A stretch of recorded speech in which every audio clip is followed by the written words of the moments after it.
진설병 상과 등잔대라는 제목으로 하나님의 말씀 전가하도록 하겠습니다. 우린 지난 시간부터 이제 성막에 대해서 함께 나누고 있는데요.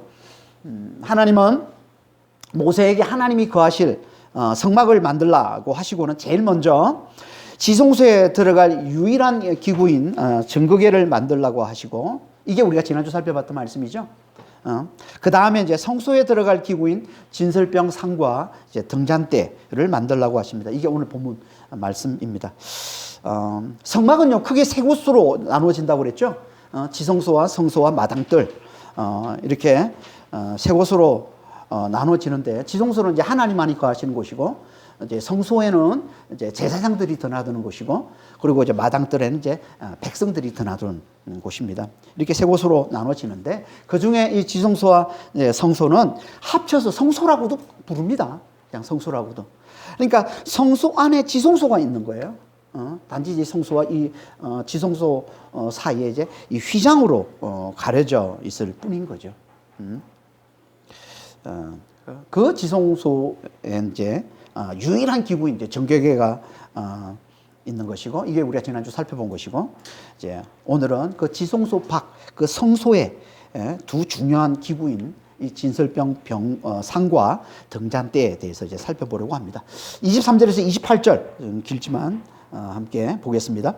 너는 조각목으로 상을 만들되 길이는 2규빗, 너비는 1규빗, 높이는 1규빗 반이 되게 하고 순금으로 싸고 주위에 금태를 두르고 그 주위에 손바닥 넓이만한 턱을 만들고 그 턱 주위에 금으로 태를 두르고 그것을 위해 금고리 넷을 만들어 그 네 발 위 네 모퉁이에 달되 턱 곁에 붙이라. 이는 상을 맬 채를 꿰 곳이며 또 조각목으로 그 채를 만들고 금으로 싸라. 상을 이것으로 맬 것이니라. 상은 진설병을 놓는 이제 그 식탁을 말하는 겁니다. 그 상을 이제 만드는데 대부분 우리가 지난주에 살펴봤던 진구궤와 만드는 진구궤를 만들 때와 흡사합니다. 조각으로 만들고 뭐 금으로 싸고 또 고리를 만들어서 그 채를 만들어 또 그 고리에 꿰고 그것으로 운반하라. 이 모든 것들이 다 우리가 지난주에 살펴봤던 진구궤하고 아주 흡사하죠. 이게 이제 하나님의 임재를 상징하는 거라고 했습니다. 조각목을 만들고 또 금으로 싸고 또 채로 고리에 꿰어서 운반하고, 이게 다 이제 고리에 채를 꿰는 건 하나님의 거룩함, 사람이 만지지 못하도록 하나님의 거룩함을 상징하는, 그러니까 다 하나님의 임재를 상징하는 겁니다. 근데 여기 보면 이제 25절에 보니까 그 주위에 손바닥 넓이만한 턱을 만들고 그 턱 주위에 금으로 태를 두르고, 턱을 왜 만들게 하셨을까요? 중국에는 없는 건데 이 식탁에는 턱을 만들게 하셨어요. 그건요, 진설병이 미끄러지지 않도록, 흘러내리지 않도록 막는 역할을 하도록 이렇게 턱을 만들었음을 얘기하는 겁니다. 그러니까 그것 빼고는 다 중국에를 만들 때와 아주 흡사한 그런 모양으로 이제 상을 만들라라고 얘기합니다. 이건 하나님의 임재를 상징하는 거라고 그랬죠. 정교궤와 똑같이. 그러니까 뭘 보여주는 거예요? 그러니까 하나님은 지성소뿐만 아니라 이 성소에도 거하심을 잘 보여주고 있는 겁니다. 그래서 성소라고 그러는 거예요. 성소가 뭐예요? 세상과 구별된 하나님이 계시는 거룩한 장소, 이게 성소잖아요. 그 중에서도 더 특별히 하나님만이 온전히 거하시는 곳, 이게 지극히 거룩한 곳, 지성소라고 하는 거예요. 지극히 거룩한 곳, 이게 지성소입니다. 그러니까 성소와 지성소 모두 하나님이 계신 거룩한 곳이지만 더 특별히 하나님만이 온전히 거하시는 곳이 지성소인 것이고, 하나님 앞에 하나님을 섬기는 제사장들이 항상 드나드는 곳, 이곳이 이제 성소인 겁니다. 마치 이거는 이제 옛날에 우리가 TV 같은 데 보면 이제 자주 나오죠. 왕이 거하는 궁전에 보면 왕의 침전이 있죠. 그 왕만이 거하는 곳이에요, 거기는. 절대 신하들이 드나들 수 없어요. 그리고 대전이 있습니다. 이건 이제 왕이 일을 보는 곳인데 신하들과 함께 있는 곳. 이게 이제 어전이라고도 하고 대전이라고도 하죠. 그렇게, 그러니까 다 왕이 있는 곳이에요, 그게 다. 하지만 왕만이 거하는 침전, 이게 지성소와 같은 것이고, 그 왕과 신하들이 함께 있는 곳, 이게 이제 성소와 같은 것이다, 이렇게 볼 수 있는 거죠. 그 하나님, 왕만이 가는, 하나님만이 계신 지성소에는 누구도 드나들 수가 없는 거예요. 왕이 잠자는 곳인 그 침전에 누구도 드나들 수 없는. 그러니까 왕이 허락한 사람만 이제 거기까지 들어올 수 있는 거죠. 마찬가지로 지성소에도 누구도 드나들 수 없지만 이제 하나님이 허락한 누구예요? 대제사장. 1년에 한 번 대속죄일에 대제사장만 피를 뿌리고 이제 거기 들어갈 수 있는 거죠. 이렇게 똑같이 하나님이 거하시는 곳이지만 지성소와 성소는 이렇게 엄격하게 구분이 되어 있는 곳이다. 이걸 이제 우리가 잘 이해할 필요가 있습니다. 그러니까 우리가 진짜 제대로 하나님과 함께 거하는 자가 되려면 어디까지 들어가야 되는 거예요? 지성소까지 들어가야 되는 거죠. 그래야 우리가 정말 하나님과 온전히 제대로 함께하는 자, 하나 된 자가 되는 겁니다. 그러니까 성소에만 머물면 하나님과 아직 온전히 하나가 된 건, 아직 온전히 함께하는 건 아니라는 거예요. 이건 마치 이제 우리가 출애굽 앞에 24장 1절 2절 살펴봤던 그 시내산이 하나님이 거하시는 하나님의 산이라고 그러잖아요. 그 하나님의 산인데 그 하나님은 온전히 어디에 거하죠? 산 정상에 거하시잖아요. 그리고 아무도 이제 그 산에 오르지 못하게 합니다. 그런데 산 중턱까지 올라오라고 한 자들이 있어요. 누구예요? 백성의 지도자, 종교 지도자와 이 장로 70명의 장로들. 이들은 산 중턱까지 올라올 수 있어요. 하지만 하나님 정상까지는 올 수가 없는 거예요. 멀리서 그 장 중턱에서 하나님을 경배하라 이렇게 말씀하잖아요. 그러니까 이 시내산에서도 똑같이 이걸 보여주는 거예요. 성막의 모형을 그대로 보여주는 거예요. 거기서 또 산 정상, 하나님의 온전히 가야 산 정상이 있고, 그리고 또 백성의 지도자들이 오를 수 있는 산 중턱까지는 오를 수 있고, 산 중턱이 있고, 그리고 백성들은 아예 산 자체를 오르지 못해요. 그래서 산 아래에 있잖아요. 그러니까 산 정상, 산 중턱, 산 아래에 있던 것처럼 똑같이 성막도 지성소, 성소 이렇게 마당들이 있는 겁니다. 그런데 하나님이 누구만 산 정상에 오르게 하시죠? 누구만? 믿음이 충만한 자? 모세만. 그러니까 모세는 예수님을 예표하는 거예요. 왜냐하면 예수님 이전엔 누구도 산 정상, 곧 이 지성소에 들어간 자가 없기 때문에 그런 거예요. 예수님 이전엔 누구도 지성소에, 하나님이 온전히 거하시는 그 지성소에 들어간 자 아무도 없습니다. 구약에서 대제사장이 1년에 한 번씩 피를 뿌리고 들어가는 거는 뭐예요? 예수님께서 자기 피로 영원한 희생 제물이 되셔서 대제사장이 되셔서 들어가신 그걸 예표로 보여주는 거죠. 대제사장 이 1년에 한 번 들어가는 거는 예수님을 예표하는 거예요. 그러니까 모세도 산정상까지 예수님과 함께했던 모세도 예수님을 예표하는 거고, 대제사장이 1년에 한 번 피 뿌리고 들어가는 거, 지성소에 들어가는 것도 예수님을 예표하는 거예요. 그러니까 그 지성소에 하나님 온전히 하나가 되는 그 지성소에는 오직 하나님의 아들 예수님만 들어갈 수 있는 거예요. 그런데 그 예수님이 육신을 입고 이 땅에 오셔서 우리를 위해서 피 흘리심으로 말미암아 이제 우리도 예수 안에서 얼마든지 지성소에 들어갈 수 있게 된 거라는 거예요. 이게 하나님께서 우리에게 보신 놀라운 은혜예요. 놀라운 축복인 거죠. 우리는 누구든지 다 이제 지성소에 들어갈 수 있게 된 자들이 된 겁니다. 그 표가 뭐예요? 그게 예수의 피로 지성소와 성소 사이를 가로막고 있는 휘장이 찢어진 거잖아요. 그래서 히브리서 10장 19절 20절에 이렇게 말씀하고 있는 겁니다.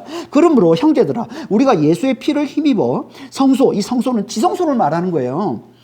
지성소에 들어갈 담력을 얻었나니 그 길은 우리를 위하여 휘장 가운데로 열어놓으신 새로운 살 길이요 휘장은 곧 그의 육체니라.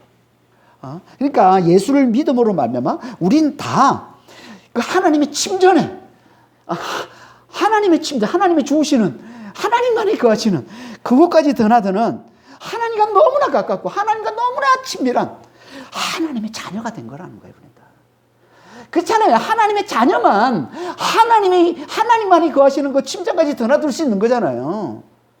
우리가 다 하나님의 자녀가 된 거예요. 예수를 믿음으로 말미암아. 다시 말해서 얼마든지 그 지성소에 드나들면서 하나님의 그 완전한 사랑과 그 완전한 능력을 누리며 사는 자가 된 거예요. 그런데 이게 예수를 믿는 자에게 주신 놀라운 축복인 거죠. 그래서 요한일서 3장 1절에 보면은 하나님의 자녀가 된 게 얼마나 그 축복인지를 이렇게 말씀하고 있어요. 보라, 아버지께서 어떠한 사랑으로 우리에게 베푸사 하나님의 자녀라 일컬음을 받게 하셨는가? 우리가 그러하도다. 그러므로 세상이 우리를 알지 못하면 그를 알지 못합니다. 우리가 하나님의 자녀가 된 게 이게 엄청난 사랑을 받은 거라는 거예요. 하나님의 침전에 드나드는, 하나님의 지성소에 드나드는, 하나님과 하나가 된, 하나님과 정말 너무나 친밀한 관계를 갖게 된 이 하나님의 자녀가 돼요. 그래서 하나님의 완전한 사랑, 하나님의 그 완전한 능력을 영토록 누리며 살아가는 이 하나님의 자녀가 된 게 하나님께서 우리에게 보신 엄청난 사랑, 너무나 큰 사랑이라고 말씀하고 있는 거죠. 그러니까 하나님께서 우리가 예수를 믿는 우리에게 이 엄청난 축복을 주셨음을 잘 알고 정말 이 축복을 우리가 잘 누린 자 되시길 바랍니다. 우리가 다 누구예요? 하나님 자녀잖아요. 하나님 자녀. 사람들이 하나님 자녀라고 그러면서 이 자녀가 가지고 있는 이 엄청난 축복과 이 특권과 이 능력을 모르는 사람이 너무 많아요. 하나님의 자녀라 하면서 정말 아무것도 가진 게 없는 그런 어떤 자녀처럼, 세상에 아무것도 없는 그런 자녀처럼 살아가는 그런 정말 하나님 보실 때 너무 안타까운 자들이 얼마나 많은지 모릅니다. 우리 하나님의 자녀예요. 만왕의 왕이신, 만유의 주이신, 모든 만물을 다스리는 창조주 하나님, 그 하나님의 자녀란 말이에요. 우리가 이렇게 지성소에 들어가서 하나님의 그 완전한 사랑과 완전한 능력을 알고 누리는 이 하나님의 자녀가 된 자들에게 이제 하나님이 그들을 살리는 생명의 떡이 되어 주시고 이제 그들을 지키고 보호하는 생명의 빛이 되어 주심을 말씀해 주시는데, 그걸 상징해서 보여주는 게 성소에 있는 두 중요한 기구, 진설병 상과 등잔대라는 겁니다. 등잔대. 그래서 그곳에 있는 기구들도 다 지성소 기구 전구기와 똑같이 하나님의 임재를 상징하는 것들로 만들라고 하시고는 이제 29절 30절에 이렇게 말씀하고 있는 거예요. 너는 대접과 숟가락과 병과 붓는 잔을 만들되 순금으로 만들되 상위에 진설병을 두어 항상 내 앞에 있게 할지니라. 여기 보면 대접, 숟가락, 병, 붓는 잔을 만들라고 하는데 제가 이제 우리 단톡 방에 올렸죠. 이 진설병 상하고 등잔대가 어떻게 생겼는지 그걸 좀 봐야, 그 그림을 좀 봐야 이거 좀 이해를 할 수 있습니다. 이 네 가지 이거는요. 이제 상 위에 진설병과 함께 두는 기구를 말하는 겁니다. 여기 보면 대접은 진설병을 담는 접시를 말하는 것이고요. 자세히 보면 진설병을 담고 있는 접시가 밑에 있습니다. 그리고 숟가락은 히브리어로 이제 카프라고 하는데, 이건요 숟가락도 되지만 오목한 그릇도 됩니다. 카프라는 뜻이 오목한 것을 말하는 거, 오목한 것. 그러니까 숟가락도 되지만 오목한 그릇도 되는 거예요. 그래서 이걸 다른 번역본에서는 분향용 그릇, 또 향가루를 태우는 그릇으로 번역을 합니다. 이게 더 적절한 번역이 됩니다. 우리가 나중에 좀 보겠지만. 그러니까 그리고 병이 있는데 이 병은 전제를 위한 이제 포도주를 담은 그런 병을 말하는 거예요. 전제라는 건 이제 포도주를 부어서 하나님께 바치는 이걸 전제라고 그러는데요. 이 포도주를 담는 병, 호리병 같은 그런 병이 있습니다. 그 병을 말하고요. 잔은 이제 포도주를 따르는 잔을 말하는 거겠죠. 그러니까 이것들은 다 진설병을 하나님께 드릴 때 쓰이는 기구들이에요. 이것들이. 그리고 그 상위에 이제 진설병을 두어서 항상 내 앞에 있게 하라, 이렇게 말씀을 하고 있습니다. 진설병이라는 이 단어는 직역을 하면요, 임재떡, 앞에 있는 떡, 이런 뜻입니다. 그러니까 이 말은 하나님 앞에 있는 떡, 하나님께 바친 떡, 이런 뜻이에요. 그래서 세 번역에서는 이걸 이제 하나님께 바친 떡, 이렇게 얘기를 하고 있는데, 그래서 이걸 항상 하나님 앞에 두라, 이렇게 얘기하는 거예요. 그러니까 진설병이라는 이 단어 속에 하나님의 임재의 의미가 담겨 있는 거예요. 그러니까 이게 다 하나님의 임재를 나타내는 거예요, 지금. 근데 이 떡이, 이 진설병이 몇 개입니까? 그리고 이걸 상위에 어떻게 진설을 합니까? 오늘 본문에는 나와 있지 않지만 레위기 24장에 보면 자세히 나옵니다. 레위기 24장 5절에서 9절입니다.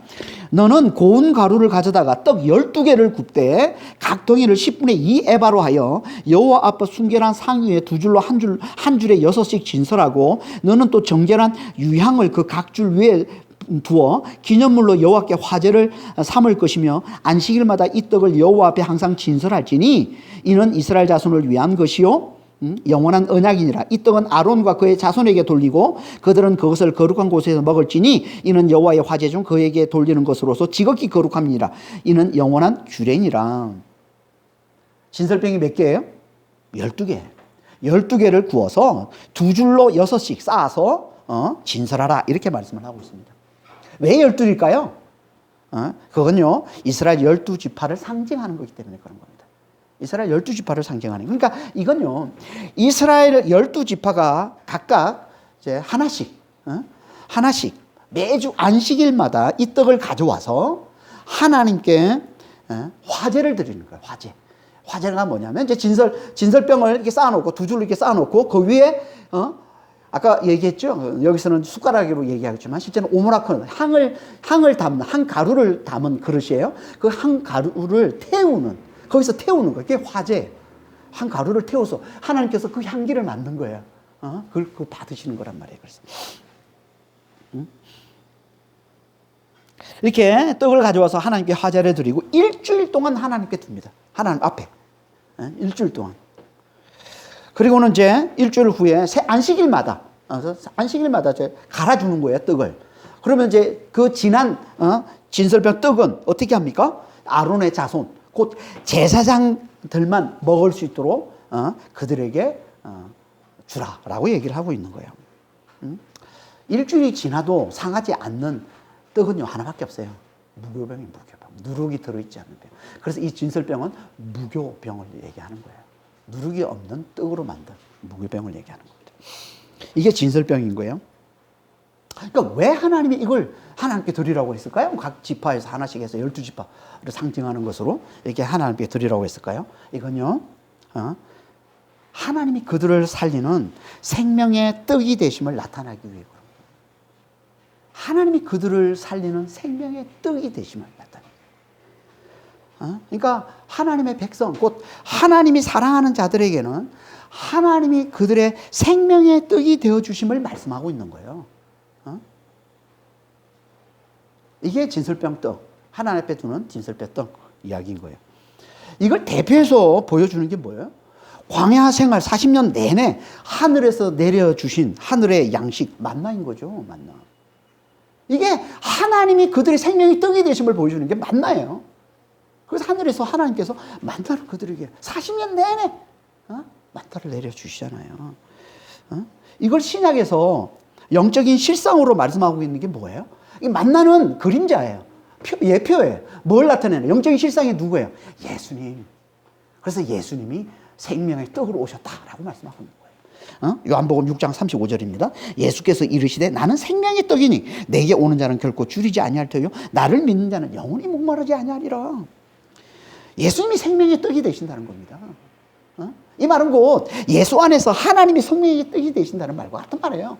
하나님이 생명의 떡이 되시는 거예요. 그걸 하나님께 친히 우리에게 나타나서 보여주신 게 예수님이 우리의 생명의 떡이 되시는 겁니다. 그 떡을 먹을 때 우리가 영원히 사는 자가 되는 하나님의 생명으로 영원히 사는 자가 되는 겁니다. 생명의 떡을 먹는 게 뭐예요? 예수의 살과 예수의 피를 먹고 마시는 거잖아요. 그러니까 예수의 살을 먹고 예수의 피를 마시는 이게 결국은 우리가 하나님의 생명을 얻어서 영원히 사는 자가 됨을 얘기하는 거죠.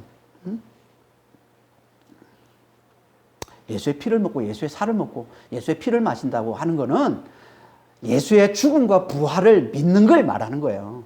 그러니까 예수의 죽음과 예수의 부활이 내 죽음과 내 부활로 받아들이는 걸 감각적인 표현으로 또 우리에게 와닿게 감각적인 표현으로 말씀하고 있는 게 내 살을 먹고 내 피를 마시라는 말씀인 거지. 진짜 뭐 예수의 살을 먹고 예수의 피를 먹는. 이 바리새인들 그 예수님의 말씀을 들었던 자들은 그걸 그렇게 받아들였잖아요. 내 피를 먹고 내 살을 먹고 내 피를 마셔야 너희가 산다 그랬더니 우리가 야만인입니까? 사람의 피를 살과 피를 어떻게 그러니까 이건 예수님께서 예수를 믿는 거예요. 예수의 죽음과 예수의 부활을 내 죽음, 내 부활로 받아들이는 거예요. 예수와 함께 내가 죽었음을, 이제 내 안에 예수님이 사심을, 그걸 믿음으로 받아들이는 걸 말씀하고 있는 거라는 거예요. 그럼 우리가 하나님의 생명으로 사는 자가 된다는 거예요. 그러니까 우리는 정말 우리의 생명의 떡이신 정말 예수를 잘 먹는 자가 돼야 되는 거예요. 예수의 살을 잘 먹고 예수의 피를 잘 마시는 자가 돼야 되는 거예요. 그래서 우리가 매주마다 모일 때마다 우리가 성찬식을 하는 거 아닌가? 원래는 매주 하는 거예요. 우리가 한 달에 한 번씩 하지만, 이걸 상징으로 보여주는 거란 말이에요. 우리는 다 뭐로 사는 자다? 예수의 살을 먹고 예수의 피를 먹음으로 사는 자임을 그걸 통해서 보여주는 거란 말이에요. 그러니까 우리는 정말 성찬식에 잘 참여해야 돼요. 예수의 살을 잘 먹고 예수의 피를 잘 마시는 자가 돼야 돼요. 그 죽음이 내 죽음이고 그분의 그 죽음이 내 죽음이고 그분의 부활이 내 부활임을, 그분과 함께 내가 죽었고 이제 그분이 내 안에 사심을 잘 믿는 자가 돼야 된단 말이에요. 이걸 매일 매 시간 매 순간 우리가 잘 기억하고 잘 묵상하고 잘 붙드는 자가 돼야 된다는 거예요. 그래야 우리가 제대로 사는 거예요. 그래야 우리가 하나님의 생명으로 제대로 사는 겁니다. 그래야 우리가 하나님의 그 완전한 사랑과 그 완전한 능력을 누리면서 제대로 사는 거란 말이에요.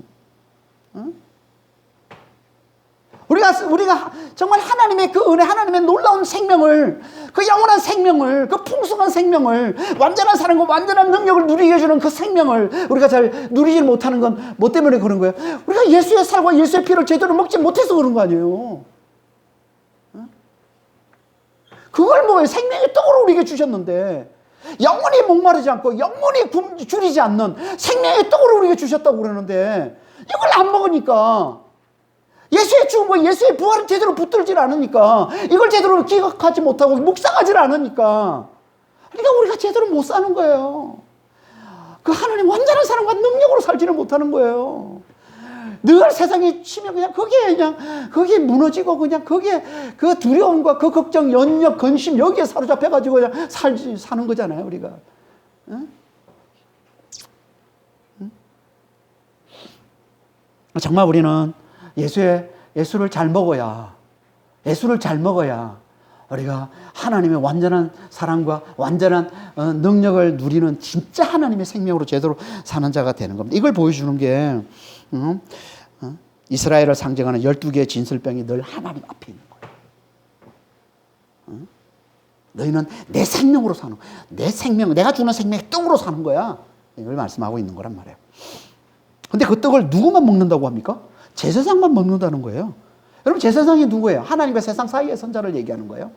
하나님과 세상 사이에 있어서 하나님의 그 생명을 세상에 흘려주는 자를 얘기하는 겁니다. 그 떡을 제사장만 먹는다는 건 무슨 말이에요? 그 떡을 먹는 자는 제사장의 삶을 살게 돼 있음을 얘기하는 거예요. 하나님의 생명을 누리며 그 생명을 세상에 흘려주는 삶을 살게 돼 있음을 얘기하는 거예요. 그러니까 하나님의 사랑을 받는 하나님의 백성들은 다 이 삶을 살게 돼 있습니다. 이 떡을 먹고 이 삶을 살게 돼 있다는 거예요. 그래서 믿는 자는 다, 하나님의 백성, 믿는 자들은 다 뭐라고 불러요? 다른 말로 뭐라고 해요? 왕 같은 제사장이라고 하는 겁니다. 베드로서 2장 9절입니다. 그러나 너희는 택하신 족속이요 왕 같은 제사장들이요 거룩한 나라요 그의 소유가 된 백성이니 이는 너희를 어두운 데서 불러내어 그의 기이한 빛에 들어가게 하시니 아름다운 덕을 선포하게 하려 하심이라. 믿는 자들은 다 왕 같은 제사장이에요. 그러니까 우리가 예수를 믿으면, 하나님을 믿으면, 우리 믿는 자들은 다 제사장의 삶을 사는 거란 말이에요. 왕은 하나님을 대신해서 세상을 향해 말씀을 선포하는 거예요. 하나님의 말씀을 선포하는 자를 말하고요. 제사장은 세상의 죄를 대신 지고 하나님을 향해 선자를 얘기하는 겁니다. 이게 제사장이에요. 그러니까 믿는 자는 다 왕 같은 제사장이라는 이 말은 곧 이제는 제사장이 따로 있는 게 아니에요. 많은 사람들이 목사가 제사장이고 마치 일반 성도들은 제사장이 아닌 것처럼 착각합니다. 아니에요. 성경은요, 믿는 자는 다 제사장이에요. 우리는 다 예수를 믿는 순간 우리는 예수 안에서 생명의 떡을 먹고 그 생명을 세상에 흘려주는 제사장 같은 삶을 사는 거예요. 그게 생명의 떡을 제대로 먹은 거란 말이에요. 하나님의 생명을 제대로 모은 거예요. 하나님의 생명을 제대로 누리는 거예요. 하나님의 완전한 삶과 완전한 능력을 제대로 누리면 우리는 그 사랑, 그 능력을 세상에 우리 이웃들에게 흘려주는 삶을 살게 되어 있다는 거예요.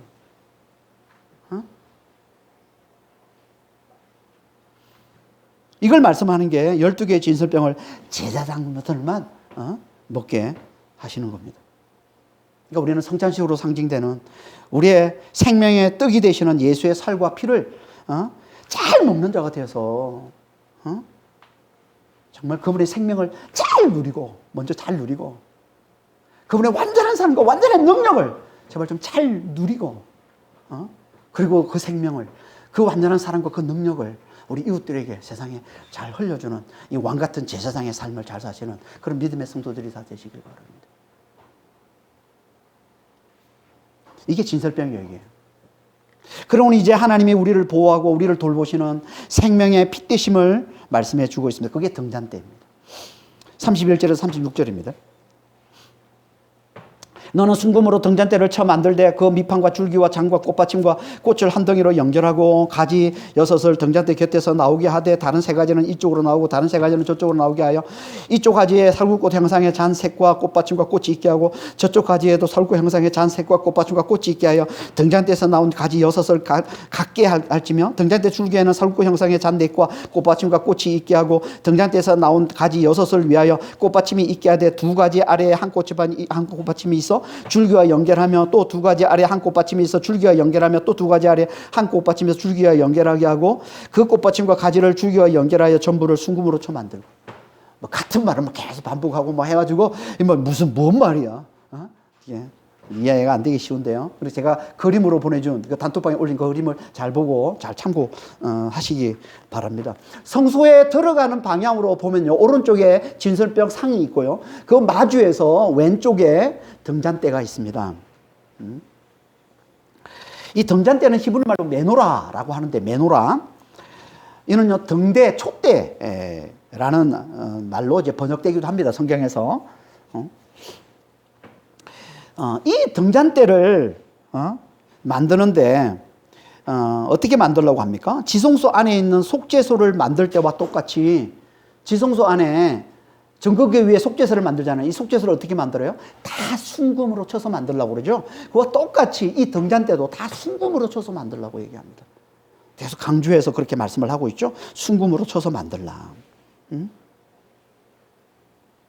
그리고는 이제 어떻게 만드는지는 이제 아주 자세히 길게 얘기를 하고 있어요.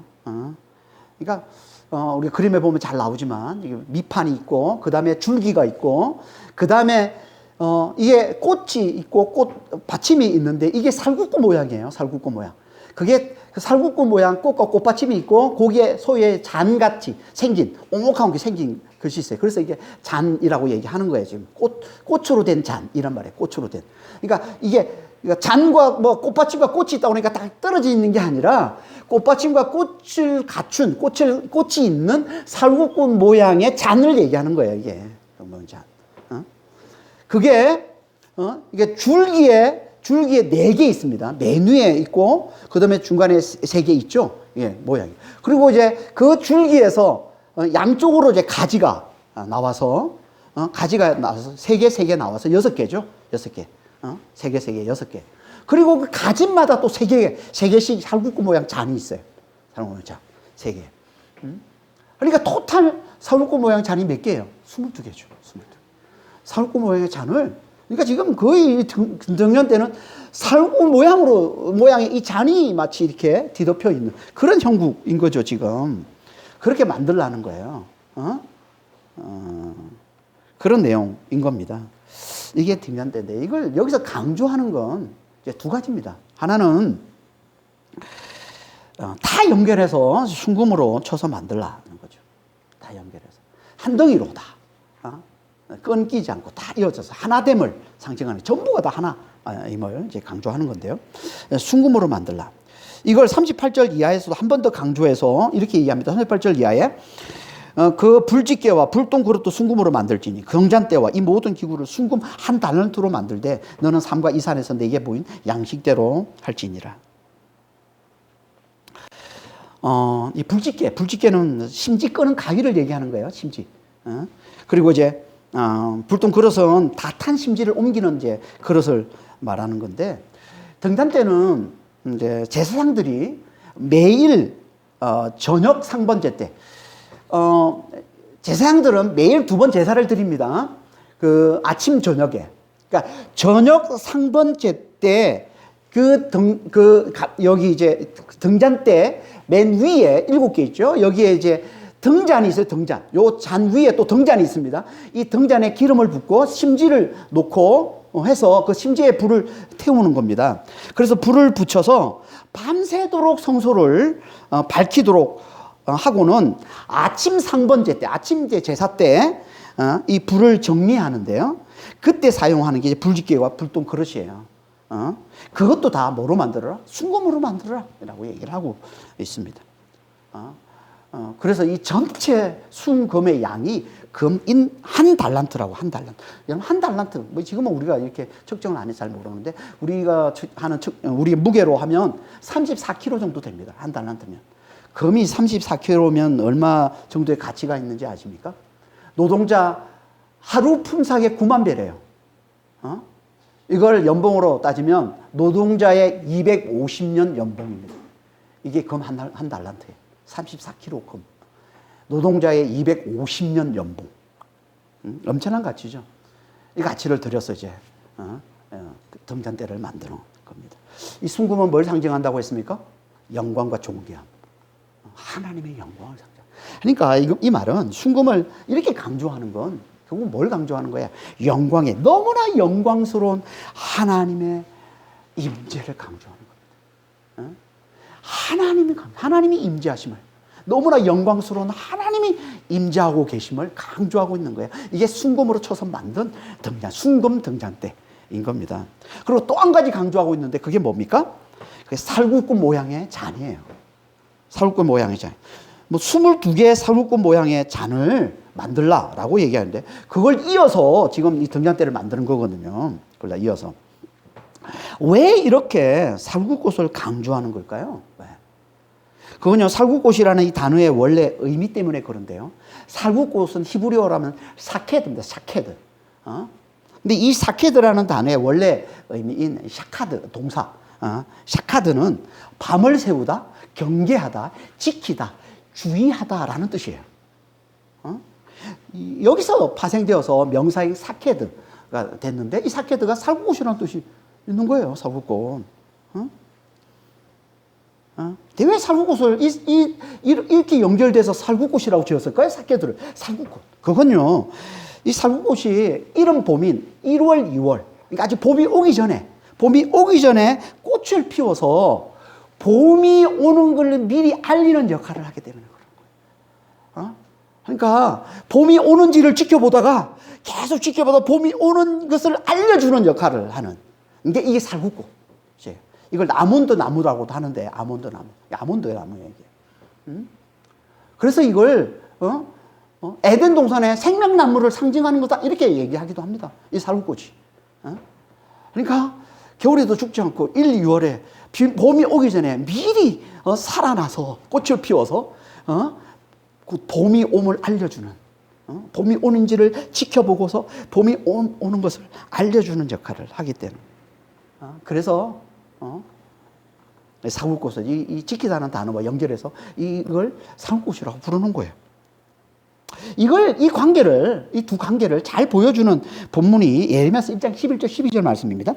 이렇게 말씀하고 있습니다. 여호와의 말씀이 또 내게 임하니라. 이르시되 예레미야야, 네가 무엇을 보느냐 하시매 내가 대답하되 내가 살구나무 가지를 보나이다. 여호와께서 내게 이르시되 네가 잘 보았다. 이는 내가 내 말을 지켜 그대로 이루려 함이라. 여기 지키다는 단어가 사카드예요. 그리고 앞에 살구나무가 샤케드입니다. 그러니까 하나님이 살구꽃을 보여주고는 예레미야에게 네가 뭘 보느냐 그랬더니 살구꽃을 봅니다. 살구나무 가지를 봅니다. 그랬더니 그 떡풀이를 해주는 거예요. 이걸 뭘 의미하느냐면 내가 내 말을 지켜서 주목해서 반드시 이것이 이루어지는지 이루어지지 않는지를 내가 지켜보고서 반드시 이루게 하겠다라는 것을 나타내는 거라는 거예요. 이 살구나무가. 그러니까 오늘 본문에서 이 단어를 이렇게 많이 쓴다는 건 뭘 의미하는 거예요? 하나님께서 당신 백성들을 지켜보고 계심을 대단히 강조하고 있음을 보여주는 거예요. 살구꽃으로 만든 잔을 왜 이렇게 많이 두게? 하나님께서 당신 백성을 지켜보고 계심을 대단히 강조해서 하나님께서 말씀하고 있는 거죠.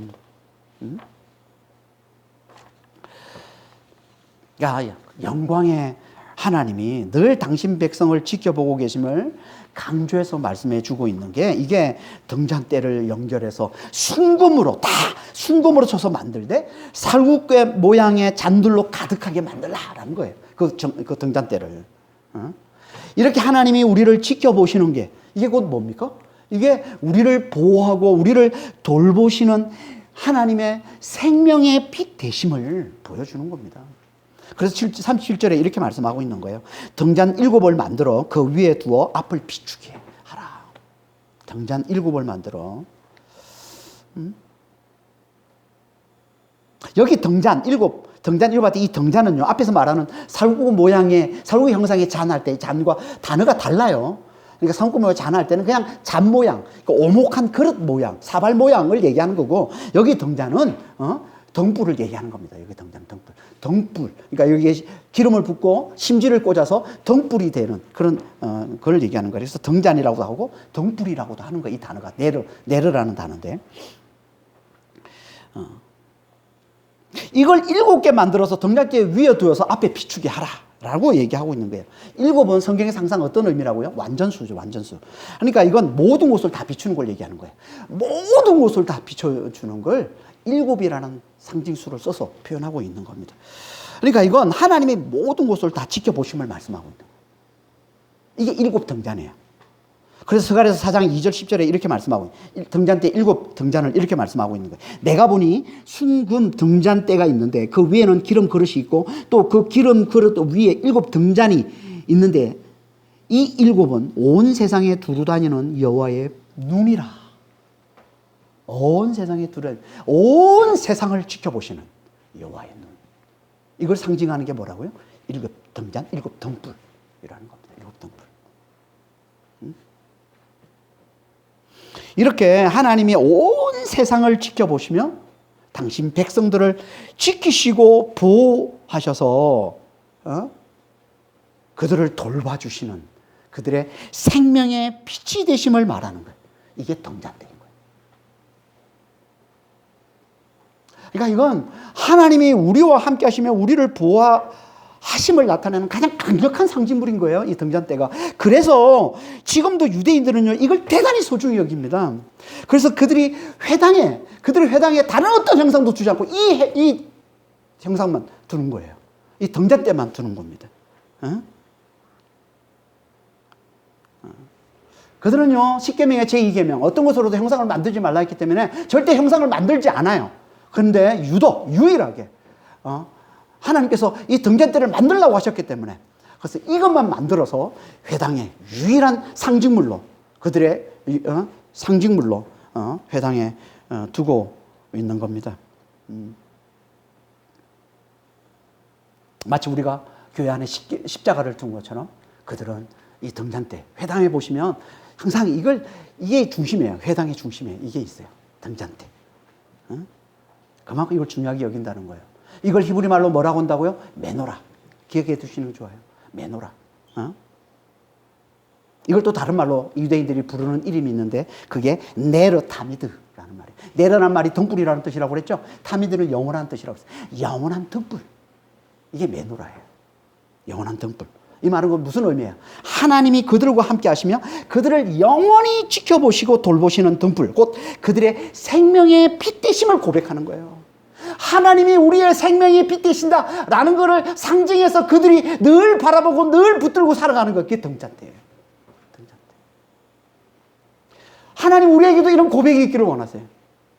하나님의 우리의 생명의 빛이 되십니다. 우리를 지키시고 우리를 돌보시고 우리를 보호하시는, 영원토록 우리를 돌보시는 우리의 생명의 빛 되심을 고백하는 그런 믿음이 하나님 우리에게도 있기를 원하시는 겁니다. 왜? 하나님은 우리의 생명의 빛이 되시기 때문에.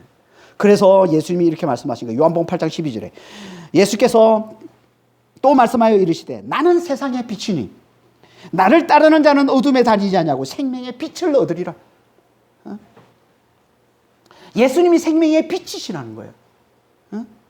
이 말은 곧 예수 안에서 하나님이 생명의 빛 되심을 얘기하는 거예요. 온 세상을 지켜보시며 당신 백성들을 철저히 지키고 돌보시고 보호하시는 생명의 빛 되심을 말씀하고 있는 겁니다. 이걸 또 다른 말로 하나님이 성령으로 온 세상을 지켜보시고 우리를 돌보시는 생명의 빛이 되신다고도 합니다. 그래서 계시록 4장 5절에 보면, 요한계시록 4장 5절에 보면 일곱 등불을 일곱 영이라고 하는 거예요. 보좌 앞에 켠 일곱 등불이 있으니 이는 하나님의 일곱 영이라. 일곱 영이라고 얘기하는 겁니다. 일곱 영은요, 이런 말이에요. 하나님이 성령으로 온 세상을 지켜보심을 말씀하는 거예요. 성령으로 온 세상을 지켜보시는 거예요. 그러니까 이건 우리가 예수를 잘 믿고 성령을 잘 의지할 때 성령께서 온 세상을 지켜보시며 우리를 지키시고 돌보시는 생명의 빛 되심을 말씀하고 있는 거예요. 그러니까 지성소에 있는 전국에는 성부 하나님을 나타내고 이 성소에 있는 진설병 떡은 성자 하나님 예수님을 나타내고 이 등잔 때는 성령 하나님을 나타내는 것으로 볼 수 있는 거지.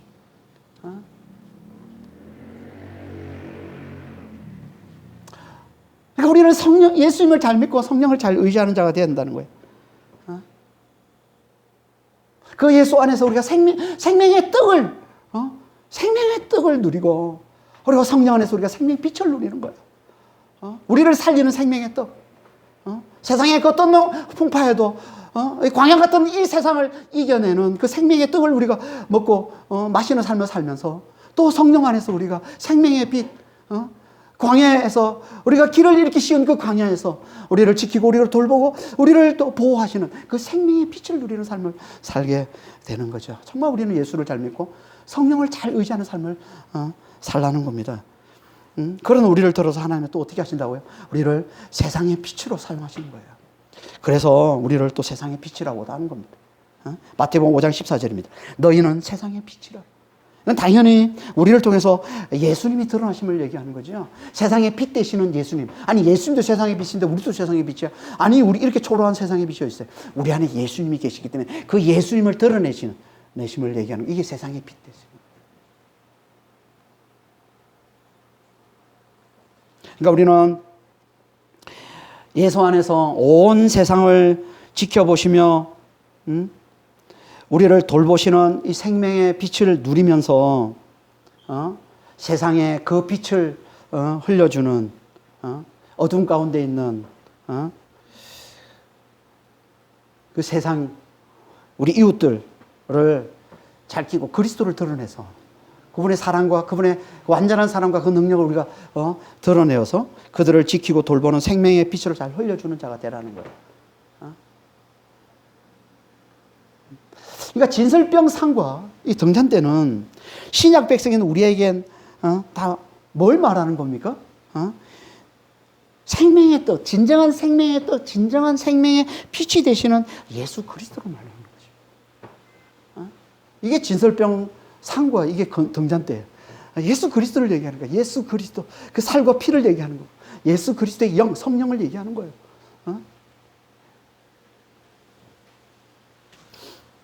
그분이 우리를 살리는 진정한 생명의 떡이 되시고 우리를 보호하는 진정한 생명의 빛이 되신다는 겁니다. 그러니까 우리는 예수를 잘 믿고 그분의 영 성령을 잘 의지하는 자가 되어야 돼요. 그래야 우리가 이 광야 같은 이 세상을 살면서 우리가 잘 살아남을 수 있는 거예요. 우리를 살리는 생명의 떡을 잘 먹고 마심으로, 예수를 잘 먹고 마심으로 우리가 하나님의 생명을 잘 누리며 살 수 있는 것이고, 또 우리를 지키고 돌보는 생명의 빛을 잘 누림으로, 성령으로 말미암아 우리가 생명의 빛을 잘 누리며 늘 지켜보시면서, 모든 걸 다 지켜보시면서, 성령께서 다 지키면서 우리를 돌보시고 우리를 가르치시고 우리를 보호하시고 성령의 빛, 이걸 잘 누리면서 우리 이웃들에게 생명의 뜻과 이 생명의 빛을 잘 흘려주는 자가 되는 겁니다. 이들이 누구라고요? 이들이 왕같은 제사장. 이게 왕같은 제사장. 그러니까 하나님은 우리가 다 정말 하나님이 우리에게 주시는 이 생명의 떡, 예수의 이 생명의 떡, 성령의 이 생명의 빛을 우리가 잘 먹고 잘 우리가 누림으로 우리 이웃들에게 그 생명의 뜻과 그 생명의 빛을 잘 흘려주는 왕 같은 제사장이 다 되기를 원하시는 거예요. 이게 진정한 하나님의 자녀들이라는 겁니다. 그런 믿음의 성도들이 다 되시기를 예수 이름으로 축원합니다. 기도하겠습니다. 하나님 아버지, 우리가 살아가는 세상이 광야입니다. 이 광야 같은 세상에서 아버지 하나님, 정말 우리가 살 수 있는 건 하나님 우리에게 주시는 생명의 떡을 먹고 하나님이 우리에게 비춰주시는 그 생명의 빛을 우리가 제대로 누려야 우리가 아버지 정말 제대로 살아갈 수가 있습니다. 정말 우리에게 진정한 생명의 떡이 되시고 진정한 생명의 빛이 되시는 예수님을 저에게 보내주시니 너무나 감사합니다. 예수님을 잘 의지하는 저희들 될 수 있도록 예수의 살과 피를 잘 먹고 마시는 자가 되게 하시고 예수의 영 성령을 잘 의지하는 자가 될 수 있도록 주여 저희를 축복하여 주시옵소서. 그래서 아버지 하나님, 우리가 정말 하나님 우리에게 주시는 제대로 살게 해주시는 생명의 뜻과 생명의 빛을 잘 누리고 그것을 우리 이웃들에게 잘 흘려주는 왕같은 제사장의 삶을 잘 살아내는 그런 믿음의 성도들이 다 될 수 있도록 주여 저희를 축복해 주시고 주님 인도하여 주시옵소서. 감사하며 우리 주 예수 그리스도로 기도합니다.